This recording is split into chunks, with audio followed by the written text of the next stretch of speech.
Olá a todos, aqui quem está falando é Diego Raigorodsky e essa é a nossa primeira aula de análise sintática. Eu sou estudante de Linguística da Universidade de São Paulo e eu resolvi fazer esse vídeo sobre análise sintática, pois eu tenho visto que esse é um tópico que causa muita dificuldade nas pessoas, né? Causa muito problema para as pessoas, mas em grande parte pelo jeito que ele é explicado, pela maneira que ele é explicado nas escolas. O aluno tem que decorar um monte de coisa, memorizar um monte de termos que ele nem entende, acaba errando um monte de exercícios e isso acaba desestimulando o aluno. Então eu criei esses vídeos justamente com a intenção de ensinar a análise sintática de uma maneira muito mais fácil, muito mais simples e muito mais lógica.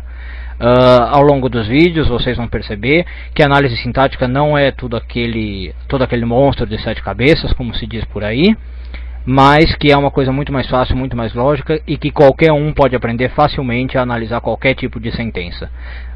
Nós vamos ter várias aulas divididas em assuntos. Hoje mesmo nós vamos começar falando sobre sujeitos e predicados. E vocês podem, sempre que quiserem, me mandar um e-mail nesse endereço que está aparecendo na tela, diegorai@gmail.com, ou deixarem seus comentários aqui no YouTube, e espero que esses vídeos possam ser úteis para vocês.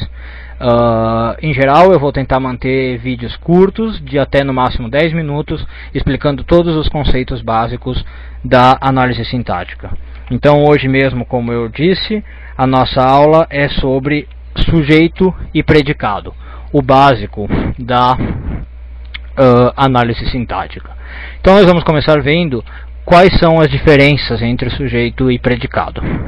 Ok, pessoal, então vamos começar vendo as diferenças entre sujeito e predicado. Vamos começar pelo sujeito. O sujeito é a chave de qualquer análise sintática que nós formos fazer. Muito tem se dito sobre o sujeito, sobre as formas de reconhecê-lo, né?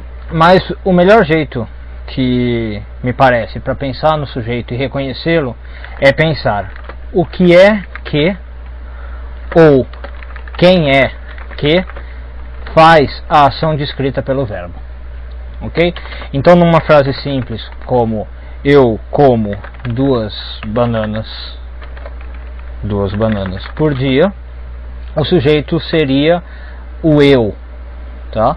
Porque é quem é que faz a ação descrita pelo verbo. Eu como 2 bananas por dia. Tá ok? O sujeito, então, justamente pode ser definido pela combinação com o verbo. O sujeito está sempre combinado com o verbo, sempre vem ligado a um verbo. E uma dica muito importante, por isso que eu vou pôr aqui em letra maiúscula, para reconhecer um sujeito, é que ele é sempre substituível por pronome. Tá? Isso aqui é muito importante, eu vou até dá um negrito nele também. O sujeito é substituível por pronome. E outra coisa muito importante, também em maiúscula, ele nunca tem preposição. Nunca vem ligado por preposição. Então esse é o sujeito. E o predicado? O predicado é justamente o que se afirma sobre o sujeito. Tá? Então é todo o resto da frase. Na frase eu como 2 bananas por dia, eu seria o sujeito e como 2 bananas por dia seria todo o predicado. É o que está se afirmando sobre o sujeito. Ok? E, como vocês já devem saber, existem alguns tipos de sujeito que a gente deve estudar.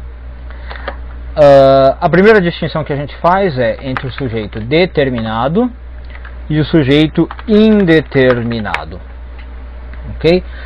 O sujeito indeterminado é aquele que a gente não consegue determinar, como diz o próprio nome.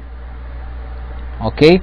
Então, o sujeito indeterminado geralmente vem com o verbo na terceira pessoa do plural. E aí a gente tem a pista de que temos um sujeito indeterminado. Por exemplo, chegaram aqui às 10 horas. Esse verbo chegaram está na terceira pessoa do plural e me indica a presença de um sujeito indeterminado. Tá? É o tipo de sujeito mais fácil de se reconhecer, justamente o indeterminado. Agora, não só o sujeito indeterminado pode vir com um verbo na terceira pessoa do plural. ele pode vir através da partícula se,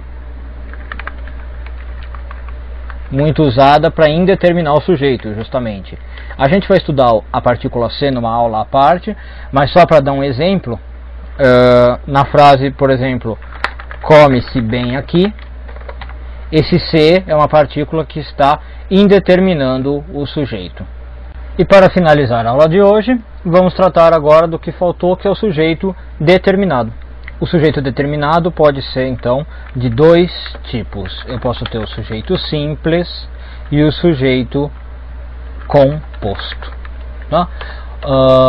A definição é bem fácil.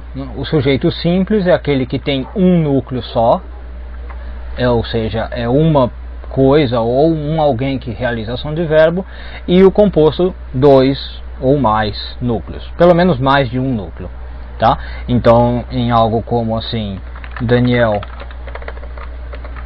foi à feira, eu tenho um sujeito simples, né?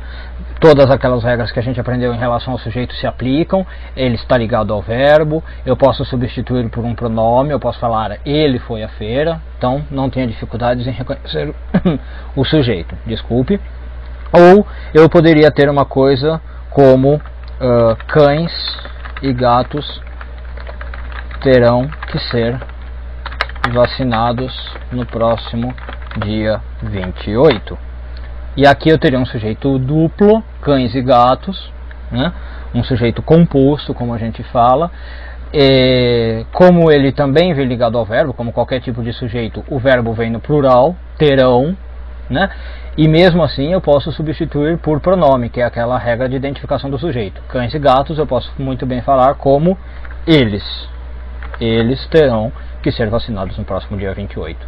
Então, é assim que eu posso reconhecer os dois tipos de sujeito determinado, simples e composto. Só ver se eu tenho uma coisa no núcleo, um alvo no núcleo ou dois alvos. Ok? Então, uma pequena revisão para encerrar. Nós vimos qual é a diferença de sujeito e predicado.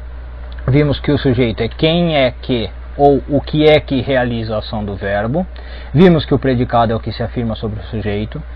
Vimos que os sujeitos podem ser determinados ou indeterminados. Os indeterminados geralmente são reconhecidos pela terminação do verbo na terceira pessoa do plural ou pela ação da partícula se, que a gente vai estudar mais para frente. E os sujeitos do tipo determinado podem ser simples ou compostos, dependendo de quantos alvos eles têm em seu núcleo. Agora, a dica importante que a gente tirou daqui é que para reconhecer um sujeito, ele vem sempre combinado com o verbo, ele é substituível por um pronome e ele nunca vem ligado com uma preposição. Ok? Então, se alguma vez a gente se deparar com uma frase em que ficamos com dúvida quanto a quem é o sujeito, usaremos essas três pistas para nos localizarmos. Desculpe. Primeiro, o sujeito vem combinado com o verbo, ele é substituível por um pronome e vem sempre sem preposição. Ok? Então, por hoje é só. Vimos nossa primeira aula de sujeito e predicado. Espero que vocês continuem com a gente. Na próxima aula veremos os termos associados ao verbo. Começaremos a estudar o objeto direto, o objeto indireto, frases com agente da passiva e a transitividade dos verbos, além dos adjuntos adverbiais, a partícula se, muitas coisas para estudar. Ok? Então espero que vocês acompanhem a gente na próxima aula. E qualquer dúvida, podem usar meu e-mail à vontade para fazer as perguntas que vocês têm. Muito obrigado, até a próxima.